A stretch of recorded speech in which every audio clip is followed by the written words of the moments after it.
یہاں پر یہ session board ہے، پیچھے ایس ایس پی آفس ہے، یہ پیچھے ایس ایس پی آفس، یہ وکلا ہمارے بیٹھے ہوئے ہیں، یہ P D C L office, یہ مسجد ہے. یہاں پر یہ گئے کہ پہلے جوائے لینڈ فلم آئی تھی، اب دوبارہ یہ فحاشی کی فلم یہاں پر چلائی جا رہی ہے. یہ روڈ مین سر عام حیدرآباد کی ہے، بمبینو سینما ہے.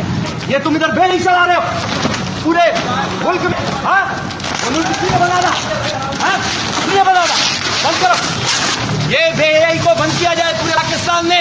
کیا ہم اس لیے ملک بنائے کہ ہم پوری عوام کو کہیں گے یہ سر عام فحاشی کے یہ پکچر بنا کر پورے ملک میں بے حیائی پھیلائی جا رہی ہے. ہمارے یہاں پر ہم حکومت اور عدالت کو کہیں گے کہ یہ آئین کے مطابق فیصلہ کریں کہ قرآن و سنت نے اجازت دی ہے کیا اس کی کہ آپ لوگ یہاں فحاشیاں پھیلائے ہو، یہاں جوائے لینڈ فلم ہو، دیگر فحاشیاں ہو، زنا کے اڈے، شراب کے اڈے. اور حضور صلی اللہ علیہ وسلم نے فرمایا ہے کہ برائی کو دیکھو تو ہاتھ سے روکو، تو ہم ابھی ہاتھ سے روکے. ہم میں کوئی بھی ان پر اعتماد نہیں ہے، یہ ہمارے سارے ملک کو عذاب پر لے کر جا رہے ہیں. ساری عوام کو کہیں گے کہ آپ خود